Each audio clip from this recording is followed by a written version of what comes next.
Hey everybody, it's Jesty with another MRC video. This time we've got something special for you today, and I've got a special guest. Pirate won't be joining with me. He's busy being a productive member of society, and I'm here with instead Sam/Desert Dream, who is going to be running Tukkayid Heat, and we're going to be going over the Tukkayid Heat package, just a high-fly overview.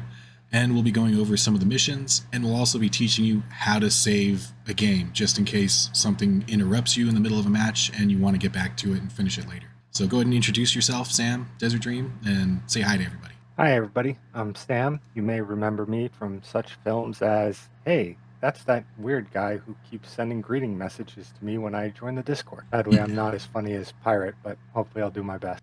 Nobody's as funny as Pirates, don't worry. All right, and today we'll be going over the Tukkayid Heat virtual tournament packet, as you can see here. Anything you want to tell us about the Tukkayid Heat tournament? Like the overview, you got a little bit of a lore background here going on for the tournament. Yeah, so I remember one of the first Text Talks videos I saw was the one he did for Tukkayid, and it was like, oh my gosh, it's May, we got to honor Tukkayid. Well, I was thinking, you know what, I'd really like to do a tournament, and I'm going to, pick the most famous month in Battletech, May, and I'll do it in honor of Tukkayid. And to me, it was kind of a little bit of an idea like the Grayson Carlisle fight against Jamie Wolf. It's not meant to be, hey, you are back in Tukkayid fighting Tukkayid yourself.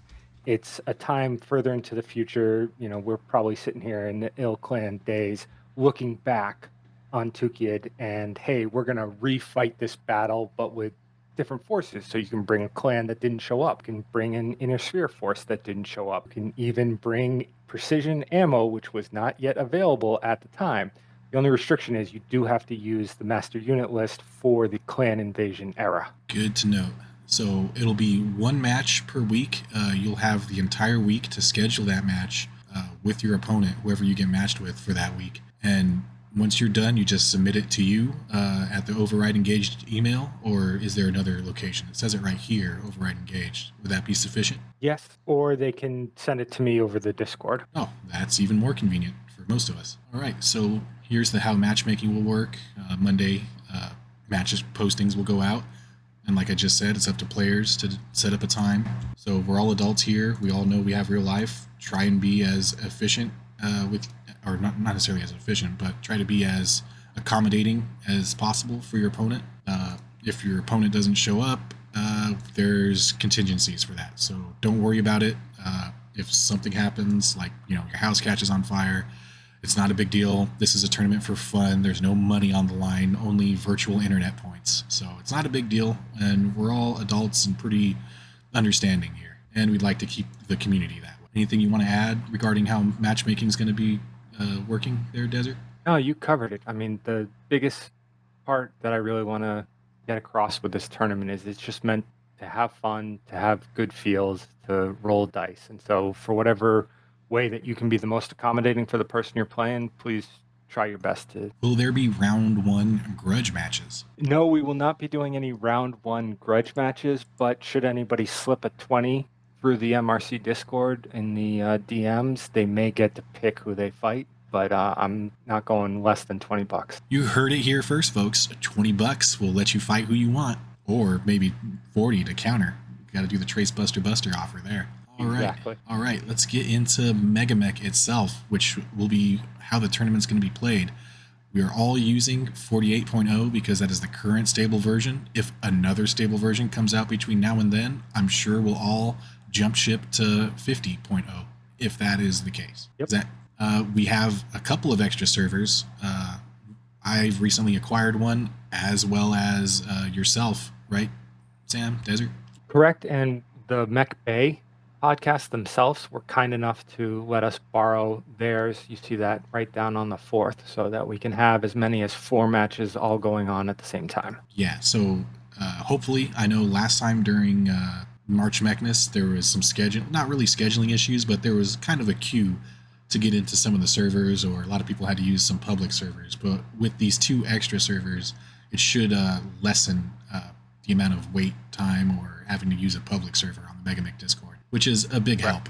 Exactly. All right, and in particular, all games are going to be using the Battle Mech Manual standard game rules, along with a few TAC Ops rules. Are there any that you'd like to do a little flyover on which ones we're using, like backwards movement, up elevation? Yep. So we've been playing a lot of TAC Ops, and to me, there are very few things that really shift things. But one of them is the backwards movement, and so just good chunk of our players, they're so used to that. I figured I would just keep that in there, and it's a simple add-on from the regular battle mech manual. It just means if you're doing backwards movement and you're changing elevation, you will get a prompt from MegaMech. Hey, do you really want to do this? Because it's going to require a PSR. And that gives you the chance to be like, oh, wait, I forgot that's going to cause a PSR. Never mind, I don't want to do that. Or heck yeah, I need to do that because I really need to back up. I threw in there as well front-loaded initiative. I wanted people not to feel like they had to go to the maximum of 6 units. And so with front-loaded initiative, if you're bringing 5 units, you're going with a typical clan star, or you're even dropping down to a regular inner sphere lance size of 4, or even less. You don't feel like you're at a distinct disadvantage going up against somebody who's running 6 smaller units. Gotcha. One thing to note, since it's Battle Mech Manual rules only, tandem charge SRMs are not available. The only real ammo that you'll have to work with are going to be precision and armor piercing for autocannons and infernos for SRMs. There's a couple of extra ones in there, like flechette for clearing out forests and stuff, but the ammo options are limited. Although things like hardened armor and the like are fair game in the Battle Mech Manual. You just have to check.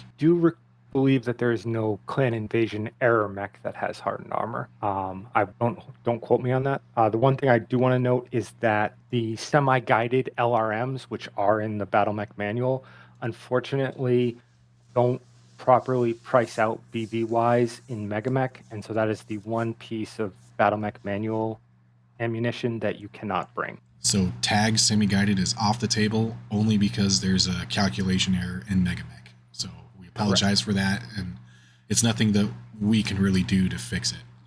And for simplicity's sake and to avoid arguments, we're going to just say it's not usable for this tournament. Exactly. All right. So next up, you definitely need to read the document. It says it right here in this document. MRC Season 3 standard rules. Everybody should be familiar with those, or at least give them a flyover in the near future. So lists are due by April 24th.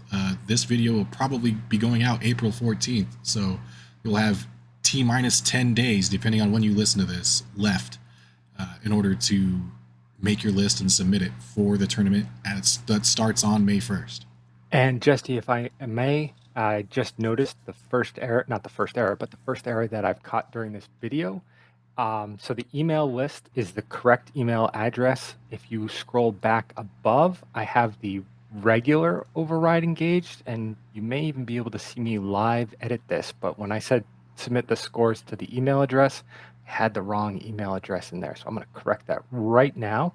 MRC engaged. And maybe you see that happen live if you scroll back up. Which one is it toward the top? Yep. Oh, okay, right there. So it didn't fix right there, but that once everybody opens the packet themselves, they'll see it now says submit to MRC engaged for your scores. Which will be this one right here. Exactly. There we go. That email right there is the proper one to submit your list to, and that's the one that we're going to be sending match results and everything else to, correct? Correct. All right. So one thing to note, it will be off the Clan Invasion mass unit list, like we mentioned before, 3050 to 3061 availability, 7500 battle value, introductory and standard tech only. Does that mean if it's under the experimental tab on the units list, it is not fair game? That is correct. All right, so no experimental units, everybody, and number of units is between 2 and 6. If you really want to run 2 Turkinas at 3-4, by all means, go for it. Exactly. And pilots need to be within 1 on their pilot and gunnery skill, and it's mechs only, if I remember correctly. Battle mechs and omni mechs only. Right. So this is not only a tournament that I tried to target specifically to beginners, though I very much hope our veteran and elite players will join us. This is also the first tournament I'm running, and so to make all the moving pieces as simple as possible for me as the tournament organizer, I decided to just keep it as simple as possible, and so it just went straight battle mech only. Gotcha. And to give an example of what the maps are going to look like, I'll pull it up real quick. So it's going to be 16 by 17 for each. Nope, don't want to do 34 for each map set. And we can do. We're getting a little ahead of ourselves here, but the middle map will always be Grasslands 1. Or if you're playing King of the Hill, a particular version of Grasslands 1 that has a hill to fight over. And we'll look at the game board. So the map can either be arranged vertically or horizontally. So you can have 3 maps in a row, stacked vertically like this, or horizontally like this. You're not wrong there, Jesty. Although I don't think that water map is fair game. There is a limited map pool, and we're not going to go over every single map that's available, but I don't think any of these 3 maps are available, realistically. Yeah, at the moment that you reset it, it went to surprise, and so then it just chooses a random map from the selection. Oh, gotcha. The more you know. See, learning as we go. So here we go. This is more like what we'll see during Tukkayid Heat. This is the horizontal version of it. Getting back to the package, you can see that the winner of the roll-off at the beginning, so players roll, and highest roll selects the map and the direction. So whoever wins the roll-off gets to determine whether or not the maps are stacked vertically or horizontally, and they get to pick east or west or north or south, whichever they prefer, and player 2 will follow up and place their map on the opposite side, and you'll each be starting on your selected maps. And one thing we noted earlier is that there is no such thing as as the map being unavailable. So you could all pick Grasslands 1 and just have 3 Grasslands 1 stacked up against each other if you really wanted to. So you can't pick a map and deny it to your opponent. Right. And what I really wanted to do here was give each player an opportunity to decide at least 1/3 of the map. And that way, kind of mix things up, use a limited set of maps so that, especially the one thought I had with this tournament is this could just as easily be played in person. And so I picked from the most basic set of maps, but giving each player the opportunity to really choose how they want to dictate the engagement. Gotcha. So you do have control over your own starting map. So if you're running a bunch of fast mechs, you can make a nice open field for you to get to the mid-ground real quick. Or if you're running a bunch of snipers, you can pick something with hills and trees to hide behind and, throw fire into the middle map from far away. It'll be part of your strategy. As we mentioned earlier, battle mechs and omni mechs only. And one thing is that you can bring 2 of a particular chassis, but they have to be different variants. So you can't bring 2 Turkina Zs or whatever. You can bring like a Turkina A and a Turkina B, but not 2 Turkina As. You got to change it up if you're going to be doubling up on a particular chassis. Correct. And what I was going for here is I wanted to put as much variety in so that not just for the players, but for me as the tournament organizer, I could see a lot more mechs because I'm always surprised what people bring. But one thing I notice is some people there's a particular mech or usually a particular variant that works really well for them.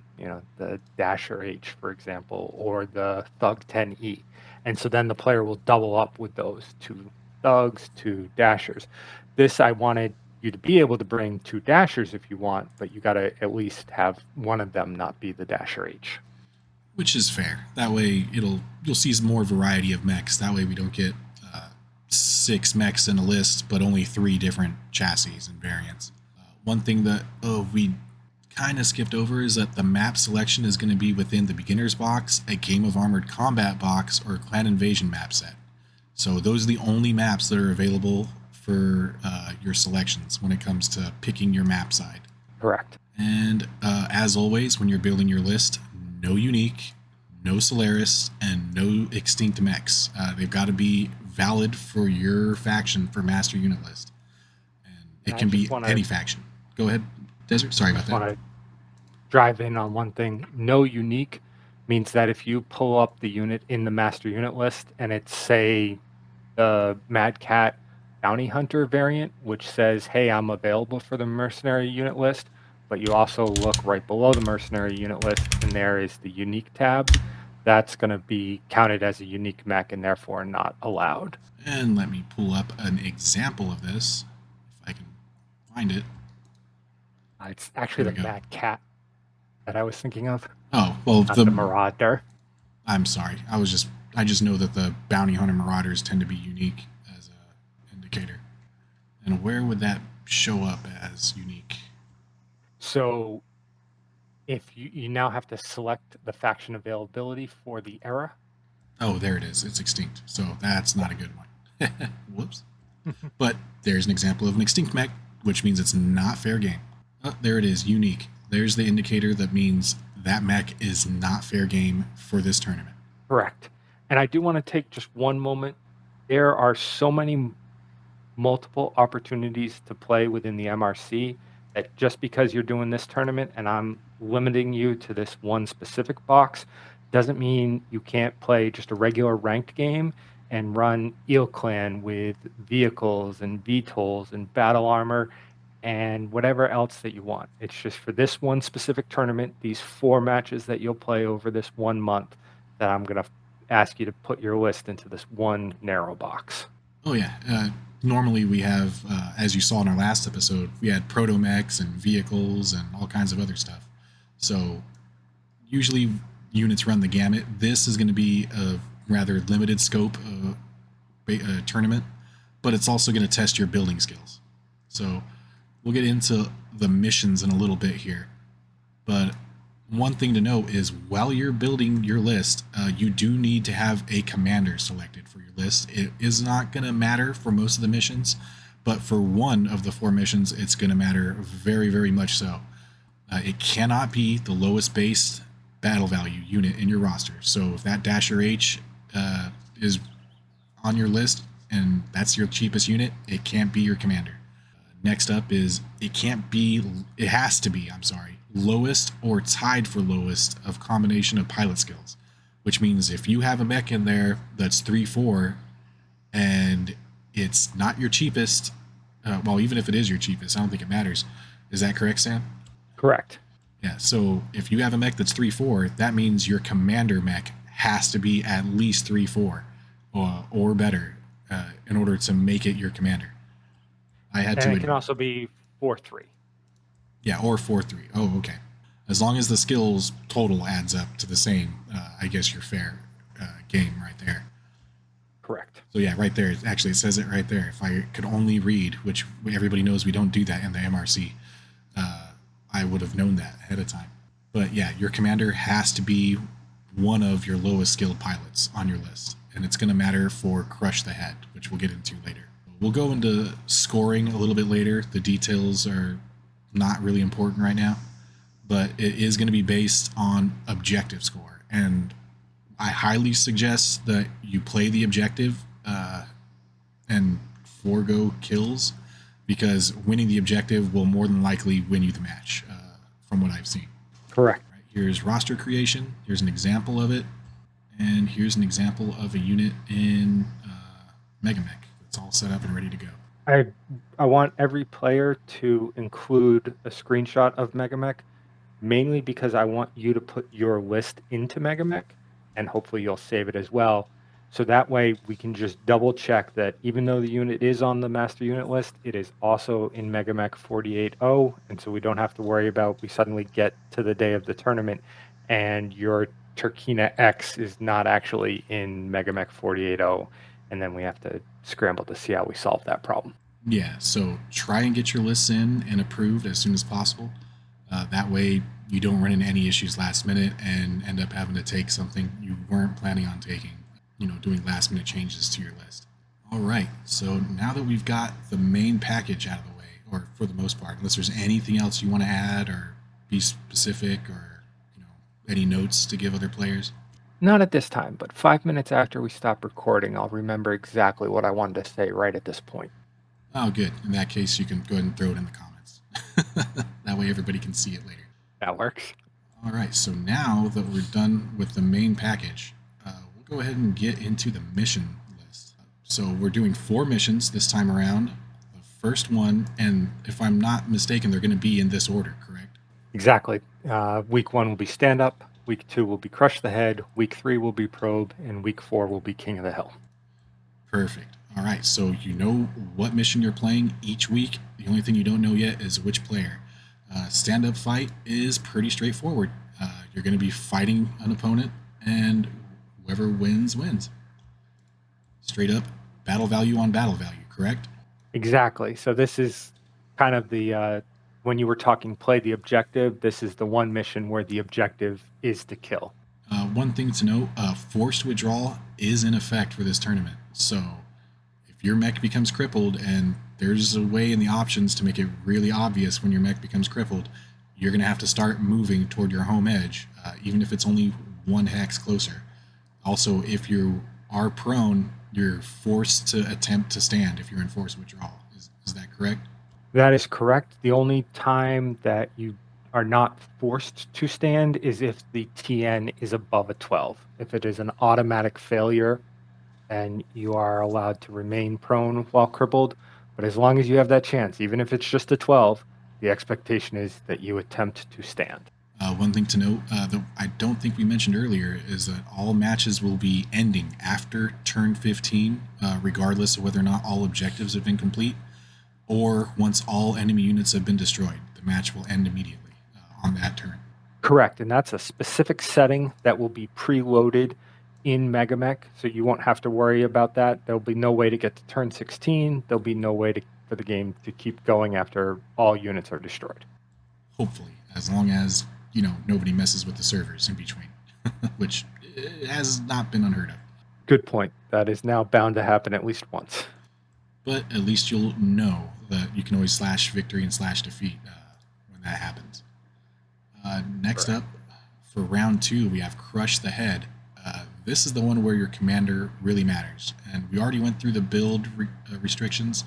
They can't be the lowest BV in your roster, and they must be tied for lowest combination of pilot and gunnery skills. And of course, same thing, within 3 hexes of the edge, 15 turns, or all enemy units are destroyed. What is different about Crush the Head? Sam? So, Crush the Head is where, again, we get back to what you said before. You need to play the objective. So, it's twofold. One, you have to do your best to prevent your commander from getting killed. And 2, you have to work out a way to kill the enemy's commander. And this is one really where the objective matters the most. Dating back to when you and I played, if I remember correctly, in the winter tournament, I eliminated every single one of your units and failed except for your commander. You eliminated my commander and basically nothing else in my list. And you won, even though I had the preponderance of kills, because the objective will count essentially equal to the combat score. And here, where you've already gotten at least some combat points for killing the commander, there's no way to overcome that. So even though I nearly wiped out your entire force, I still lost on the overall score. Yes, so as I mentioned before, objectives are the way to win your matches. Battle value is great and all, but it's not going to win you victories in the tournament or ranking in the tournament. All right. Exactly. Anything else you want to mention about Crush the Head? Oh, one thing which we'll get into right now is that for Crush the Head, we ask that you paint your individual commander a different color from the rest of the units on your list so that they're easy to spot. As you can see here, my Blood Asp is a different color from the rest of the units on this list. So it's easy to spot while you're playing in MegaMech, and there's no questions about it. And here we have Nitro with his commander, yellow versus black. Easy to spot while you're on the map. No questions about who the commander is. But one thing we do want to point out is that my commander is at 3-4. All the rest of my units are higher than that. Unfortunately, this was just, and because this was only a test match, it's not a big deal. Nitro's commander right here is 4-5, and he has pilots that are lower than 4-5, which means his list is currently not valid for Tukkayid Heat, at least the commander portion. He could pick a different commander, like the Nodachi, or the Jaeger mech actually would have to be his commander because it's got the lowest piloting and gunnery skills in order for it to qualify for Tukkayid Heat. or he can jumble up his skills and change him around so that his commander is the Naginata at the end. And I am going to make sure that I review every single list. And if any of them have this submitted, I'll get back with that person and say, hey, this is why your list can't work. Here's some suggestions to make changes. Please resubmit your list. Also, I'm going to have a little bit of a side video just to show, hey, here's how you put in camo so that you can have that commander be a specific different color, just in case there's anybody who has no idea what we're talking about. I'll promise you I will make sure that's clear on how you do that. Yeah, and here you can see they definitely stand out compared to the rest of the units in the list.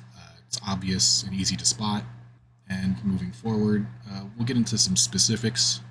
Here they're both in forced withdrawal, but neither one of them is destroyed. So there's my Blood Asp, here's his Naginata. Neither one of them is destroyed, so neither one of us has scored the objective yet, which means the game is still technically a tie at this point currently. Correct. And one thing I want to make sure is clear is on the objective, there is the opportunity to win, in which case you'll get significant positive points. There's an opportunity to lose, in which case you'll get significant negative points, or the opportunity to tie on the objective, in which case you each get an equal amount of points less than if you had scored a victory. So it behooves you as best as possible to go for that win, but remember, there is always that draw opportunity. So should you lose your commander right away, you still have the opportunity to tie on objective score by knocking out their commander. That is correct. So in one of the previous tournaments, I played against an opponent, and I basically wiped him off the map, but he took out my commander, and I only put his commander in, I think, forced withdrawal. Oh no, we both killed each other's commanders. I'm sorry. So it ended up being a tie, even though I won the battle value, and he got a good amount of points for that match. Even though he didn't kill nearly as many of my units, he killed my commander, which means he was able to salvage his score for placement later on in the tournament. And as you can see here, I destroy Nitro's commander, which means I now have the objective. So I am now winning currently. Until the game's over, it's not over. Until we get to 15 turns or I destroy all of his units, he still has a chance to kill my commander. Yep. And as we see here, I end up winning because Nitro has no more battle value remaining, which means my commander is still alive, which means I would take the win for this match. Nicely done. And well played this time around, Nitro. It was brutal. You put my commander in forced withdrawal, but didn't quite get him down. All right, next up we have King of the Hill, which is slightly modified. We'll get into the details, but first let's take a look at the map. So one of the things, so here's the lobby for the King of the Hill match. I'm using a different list this time, and I think I'm playing you this time, correct? Yeah, there you are, Sam. That is me. All right, let's take a look at what we got here. So here is the map pool, and we'll try and have these maps loaded up to the servers that'll be used for the tournament. So you can just find this in the server list. It's unofficial tourney version 2. That is going to be the replacement for Grasslands 1, only for King of the Hill for round 3 of this tournament. And there's We actually go ahead. flip the order. This is the mission that will be the final mission. This will be round 4, even though we're talking about it third. Okay, so this will be round 4, which means this is the last mission, which no big deal, but you guys get the point. We'll take a look at what's different on this particular version of the map, just so you guys know what you're getting into. And there it is. Grasslands 1 does not usually have a 2-hex building in the middle of it. So this is the hill we will be fighting over. It's height 2 building, construction factor 150, hardened building. One thing to note, you are not allowed to damage the building unless it's by accident, like, sliding or something, or failing a jump and landing on it, or whatever. But you're not allowed to purposely damage the building, step on the building, are you allowed to step over the building or not? No, you cannot interact with the building in any way, shape, or form intentionally. Consider it a hospital, and war crimes are not allowed. You end up committing war crimes, you are forfeiting the match. Which that means you cannot walk from here to here, or from here to here, you have to go all the way around if you want to get to this hex. Will you be able to jump over the building? You can jump over the building. That is allowed. Okay, so if there's any accidental falling onto the building, we'll deal with that on a case-by-case basis. But like, let's say you DFA and miss, and there's nowhere for you to land except for the building, then so be it. But nothing, no purposely damaging the building this time around, correct? Correct. All right, so we'll get into any other rules for King of the Hill. Well, there is a lot of rules, but we'll get into the match to give you some examples. So in order to score the objective, you have to have a unit adjacent to the hill. Correct. It has to be the hex specifically touching the building's hex. So the building is 2 hexes, so that gives you 1, 2, 3, 4, 5, 6, 7, 8 hexes to occupy in order to be able to score points. And then in order for you to score an objective point or a point towards the objective win, you have to be the only player that has a unit touching. Whether you have 5 units or 1 unit, you are contesting the objective. If your opponent has 1 unit or even all 6 units, they are contesting, and therefore, if you're both contesting, neither one of you gets a point towards the objective win. So it's all or nothing. Either you are the only one touching the building, or you are not the only one touching the building. Exactly. All right, let's get in this particular example, it's a wash because we're both adjacent to the building with at least 1 unit. Let's get into some more visuals here. All right, so here, I think we're in the firing phase or something like that. We've already moved. My locust is adjacent to the building. Your mongoose is adjacent to the building. But let's see what happens after firing and kicking and all that. My locust is now in forced withdrawal and prone, which prone doesn't really matter. But that little black dot right there that says he's in forced withdrawal is what matters. And when you're in forced withdrawal, you cannot contest objectives. Isn't that correct? That is correct. So my poor little locust C is no longer considering contesting the objective, which means the mongoose scores the objective for desert this turn, which is one thing to note. Just because you're touching it at the beginning of the turn doesn't mean you'll be there touching it at the end of the turn. Exactly. And I want to take a moment here just to clarify. The total number of objective points that you'll get for winning is a set value. The way that you determine who gets those points is which player has more objective points. So in this case, I've now gotten 1 objective point, and if this point the match ended and it was me 1 objective point, you Jesty 0, then I would get the full value of the objective score. However, if you then in a later turn score a point yourself, and now we're back to being tied at 1-1, then we split that objective tie score. Gotcha. And I think that is actually what happened in this match. Because here we are further into the match, and as you can see, your little blackjack is in forced withdrawal, but your black knight is not. And I have 2 units adjacent, which means it's a wash for this turn as well. Correct. And here's one thing I want to make sure everybody can see. This is a level 2 building. So even though my Black Knight got its back to 2 very nasty units, I'm fine because I got a nice little level 2 building that's blocking either one of those units from shooting my Black Knight in the back. Correct. So you can back up against this building to protect your buttocks there. All right, let's see if we have any other examples. Okay, I think this is just the end of the match. So if I remember correctly, we ended up tying on the objective this time around. Correct. And so that means that we each get the tie points. And just to put values here, if we're playing with 4 or more players in our tournament, but not up to 16, so 4 to 15 players, the objective win is worth 25 points. The objective loss is worth a negative 15 points, but an objective tie is worth 10 points. So in this case, we each would have gotten 10 objective points. Then there'll be a second score for combat score, and at that point, it's pretty clear you've gotten way more of a combat score than I have, and so you would have gotten overall victory even though the objective was tied. Yeah, so I would get, let's say we split the objective and you get +5, I get +5 for objective, but I would end up taking the win for the match because my combat score is higher than yours. Yes, and I do want to take this point just to specify one other thing. The overall tournament winner after all 4 games will not be necessarily the person who went 4 wins and 0 losses. it'll be the person who had the highest points totaled over the 4 matches.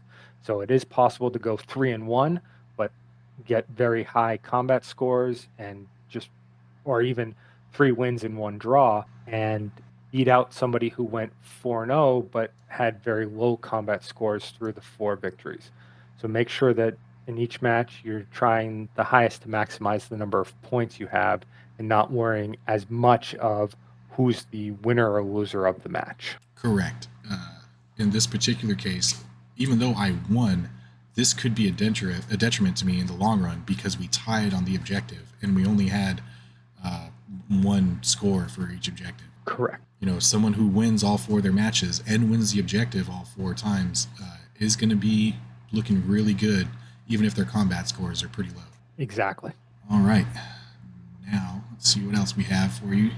The final mission that we're going to be going over, which is actually going to be the third that we'll be playing. This one is Probe. And the reason I wanted us to talk about this last is because this is the mission that I wrote myself.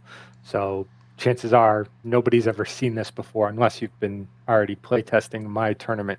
So I wanted to give it the most amount of time and have it be the freshest in all our viewers' minds. All right. So first things first, there are 3 different objectives for this particular match, I should say.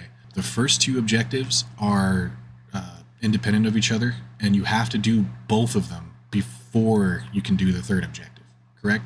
Correct. All right, so why don't you explain the first objective to us and how the scoring will work? We'll go over that in the end, but let's just first get into the objectives themselves. So part of my history is that I played a lot of Mech HQ, and one mission in Mech HQ is a probe mission where you have to get all the way across the map, get to the far edge of the map, spend a couple turns over there, and then make it back to your own map and get off. This is somewhat of a modification of this. In this one, what you have to do is you have to get at least one of your units across your entire map and across the entire middle map, and then get it into that enemy map sheet that they selected. So you enter that at the end of one turn, at the end of the movement phase. You then can move. You don't have to stay still, but you have to end the next turn also still in that same map sheet before you can then try and make it back to your own map sheet and hopefully off your own map edge. So we'll be getting into some visuals to show you what this means more specifically in a little bit, but we're just going to read through these real quick. That way we have a verbal understanding, and then we'll visualize these for you. So that's the first objective. Now, the second objective seems to be a little more straightforward, and it's going to be 30% of the overall score for you for this match. Cripple or destroy at least one enemy unit. Simple, effective. As long as you put them in force withdrawal, you score this objective. So you don't have to outright destroy the unit. And here again, because you're a probe, doing a probe mission, the objective isn't to wipe out the enemy. The objective is to gather information on the enemy. But one thing I found is sometimes if you just have gather information, 2 players just go out, they ignore each other completely, they both gather their information, and they both make it off their map edge, and there's never actually any combat. And that may be interesting to some, but that can also be pretty boring to others. So that's why I threw in there that there has to be at least some combat, and the way to measure combat for me was just simple cripple or destroy. Gotcha.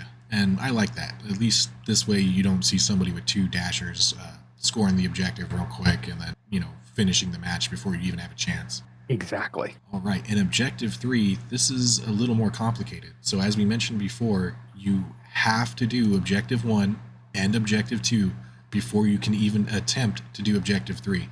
So we'll get into some edge cases maybe later on, but Objective 3 states exit the map off your home edge with all remaining active units. Active as defined as not destroyed. A unit in force withdrawal is considered active for the purposes of this objective. And it says if you have a unit unable to move, it is still active until it is destroyed or you eject. So one thing to note, when it comes to ejecting, you are not allowed to eject a unit unless it cannot move and it is in force withdrawal. Is that correct, Byron? Or Sam? Sorry, force of habit. It is. I've actually rewritten this, and I apologize. I didn't notice this. So, Here we go. All right, we've got the new one pulled up. So this is the new modified, new here and I'm looking at the improved King of version. the Hill. Oh, whoops. And it's in the right order this time. Hey, what do you know? So, as it says here, in this new and improved version, there is ejecting any unit manually results in forfeiting the match, giving all objective and combat points to the opposing player. Any unit on your roster unable to exit the map by the end of the game, 15 turns have been played, or there's no enemy units remaining, decreases your objective score by 10%. So there is the exception where if a unit cannot move, you're allowed to object it. But if it's even if it's only able to move one hex and it's got all kinds of piloting penalties, it counts as active. Right. The big goal here is protecting your force. So again, there is that part where you're doing everything you can to cripple and destroy one enemy unit, but not at the expense of sacrificing your force. So it behooves each player to play more of a defensive match. And so this is meant to make it a completely different fight than some of the others where you're playing a very aggressive attacking fight. Now you're much more concentrating on protecting your own force. Yeah, so combat losses are going to count double. Not just will you take the hit on combat score, you're going to take the hit on the objective score as well. So conservative play is probably the name of the game for this time around. Correct. Now, we're getting into some visuals. As you can see, there's this little blue line coming across, which shows the edge of the map sheet. There's an option to turn this on. We can have someone show you how to do it, or I can pull up MegaMech and show you how to do it right now, if Sam would prefer that. I'm actually going to give everybody an additional set of screenshots for how to set MegaMech up optimally, both how to make sure that you can see when a unit's crippled and how to see the map edge and a few other things so that we don't have to worry about that now. But each player, once they sign up, is going to get a little bit of a package probably within the next week. All right, there you go. So that's something we can deal with later. Here's the other map edge. Here's the middle map, Grasslands 1, as you can see. Here's his fast clan units closing in on my side of the board. And here's my poor little spider making his Kessel run, trying to get some points for myself. As I recall, that was the mid sheet. And then here's my dasher making it into your home map sheet on its first turn. So this is the first part of being able to achieve objective 1. Yes, so you've made it into my map sheet. Now you need to spend an entire turn in my map sheet. Exactly. And this is for the probe portion of the objective, which is objective 1 of 3. Okay, and here you can see my poor, not quite as fast little spider finally making it a few turns later into the enemy's map sheet. And it needs to spend an entire turn here. One thing I'd like to note is that you and I were doing a little bit of a demo, and so I completely abandoned attempting to stop you from getting your spider and being able to Correct. achieve the objective. But I would highly recommend that this be a mission where people look at a way of somewhat splitting their forces and make sure that they keep especially heavy, slow units more towards defending their own map sheet so that you can then still manage to get them off your own board and not commit all your entire list to charging across the map and getting to the other side. Because remember, you do have to make it back to your home edge in order to finish up the third part of the objective. That is correct. So the deeper you go and the longer it takes you to get to your opponent's map edge, the harder it's going to be for you to complete objective 3. Exactly. Right, let's get into another slide here. All right, as you can see, the dasher has completed its full turn. It's hiding here behind level 2 cover, and it's made it. It survived. At the end of this turn, it will have survived an entire turn, and it will have completed objective 1. Correct, because I was facing your home edge the first time, and then what I did was ran down as much as I could and then turned around and started running back. You know, the dasher with its 10, 15, 20 movement profile allows me to do that. Yeah, that way you generate a TMM, and it's harder for me to shoot at you.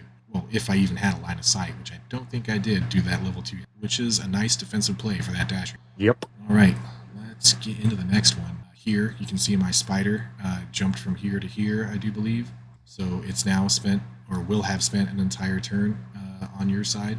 And here is your dasher from a couple turns ago. all the way back into your side of the map already, getting ready to score, which we'll get into in a second because you definitely have to make your combat points up first for crippling or destroying a unit. Correct. And one thing I want to note right here, those red X's are just signifying that there's no line of sight by the spider on either one of them. So even if it torso twisted, it would not be able to fire upon them. That's what the red X means. It doesn't have any other specific meaning. Correct. It's just a visual that I have turned on because there's a bunch of forests between me and this other dasher and level 2 hills. There's no line. Right, let's get into the next slide here. Here's the dashers moving up the field from the turn before. We're going a little out of order, but you get the picture. Dasher and Koshi, I apologize. And now we're getting into the second objective. So there's a lot of combat going on here. I got your Uller pretty roughed up, and you're putting some hurt on some of my units as well. We'll see what happens after this round of combat. Oh, look at that. Headshot on the Avatar, destroyed by damage. Poor little Avatar doesn't have a head anymore. So you've completed your combat objective by destroying my Avatar. And I think I've completed my combat objective by destroying your Arctic Cheetah. Your Kit Fox is enforced withdrawal, so that would have also counted for completing the combat objective. Now, the name of the game is not kill each other anymore, really. It's get your units off the board. Because every unit you lose is going to lose you objective score. Correct. We'll go through a couple more slides. Here's the aftermath. And here's the dasher reaching his home edge. The Koshi's not too far behind it. It still has yet to move this turn. But at the end of the turn, he can flee at the beginning of the next turn, which means this dasher is now scored for the third objective. And here's the Koshi, another turn later, ready to go. He will be fleeing the next turn as well. So here is the end of the match screen here. It looks like here's the battle value remaining, but that's not really that much of an indicator because all of these units right here retreated from the battle. So you got 2 off the board, I got 2 off the board right here, and we both still had 2 left on the board by the time this match ended. Correct. And so each one of us would have lost 10%. This ends up, we each got objective 1, 2, and 3 scored. So we end up with a tie because we each have 3 objective points. And we would each get 100% of those objective points based on the 20, 30, 50. So now that we've got a draw, we're looking at each getting 10 points. However, each one of us had multiple units not make it back. So not just the Puma and Grasshopper listed there, which would be each worth 10%, but the units that were also destroyed along the way would also count towards that. So I think I lost 2 additional units, so I'd lose 30% of that 10, so I'd end up with 7 objective points instead of the full 10. I think you lost only maybe 1 more unit, so you would end up with a 20% reduction to your objective points. So instead of the full 10 of the draw, you would end up 8. You still end up with that overall better score of 8-7, but it's a much closer fought objective score before we even get into the combat points. Yeah, so this would have been another really tight, close match, especially when it comes to scoring. Correct. All right, so we'll get into something a little special here. Is there anything else you want to talk about regarding the missions, the objective, or the packet before we get into a little bonus on how to operate Megamech real quick? I just want to reiterate that you're going to get some more follow-on information from me once you sign up. One of the things that you're going to get is you're going to get a specific score sheet, and so it'll make even clearer how you're going to do combat score and objective score. And I'm only going to really ask for you when you're using that sheet, and I'll give you thorough instructions on how to use that sheet later, is just to mark which your units were killed or crippled and which of your opponent's units were killed or crippled, and whether or not you won the objective, lost the objective, or tied. Very simple data entry into a spreadsheet, and then you're going to get your own score spit right back out. Perfect. Nice and efficient. So you'll know exactly where you are in the tournament at all times, assuming you fill out your information correctly. Exactly. All right.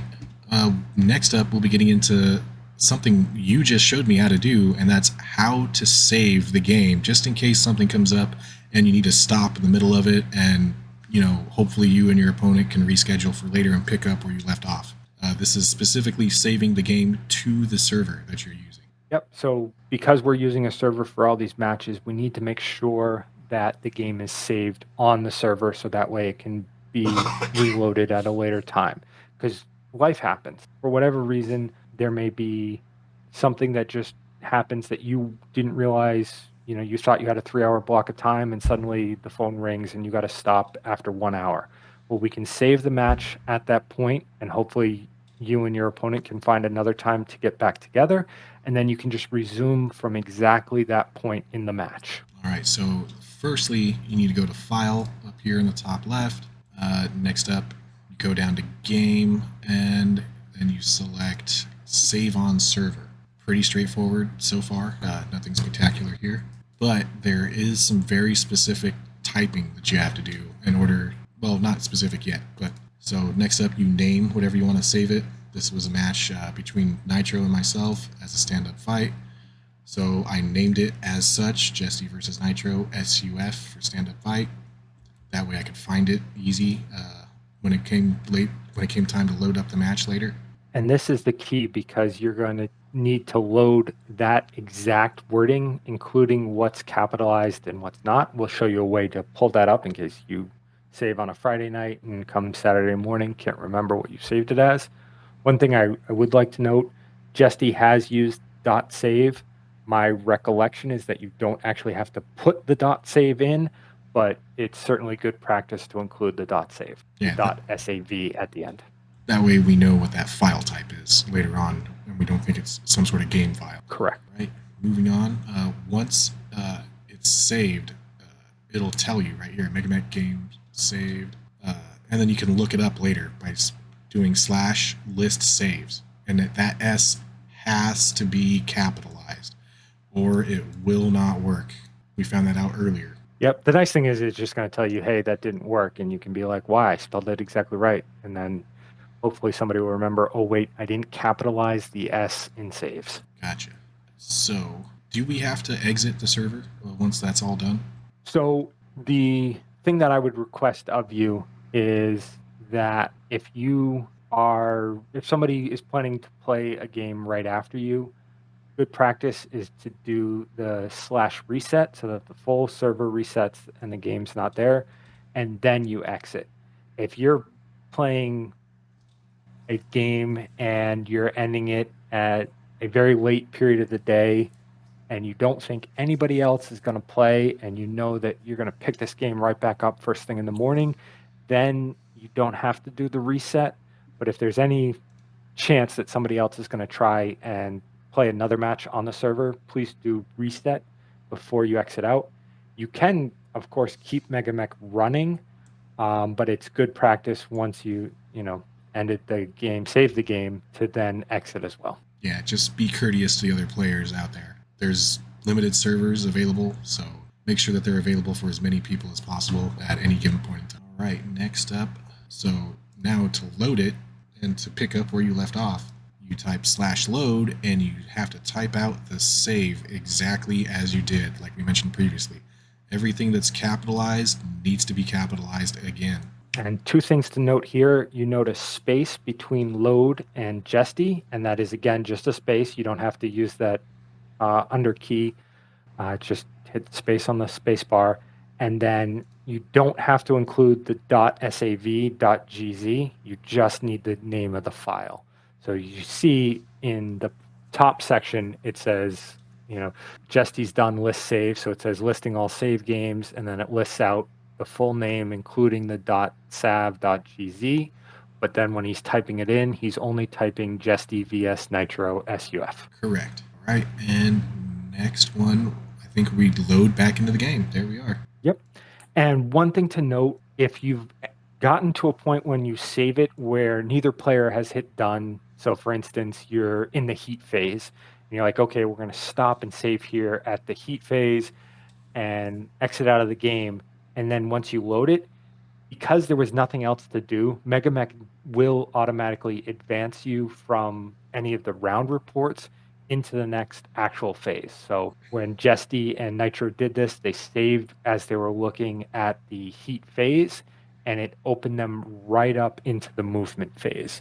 So they'd already progressed that one step. Now there was nothing lost. It wasn't like that anybody didn't get their chance to move or fire.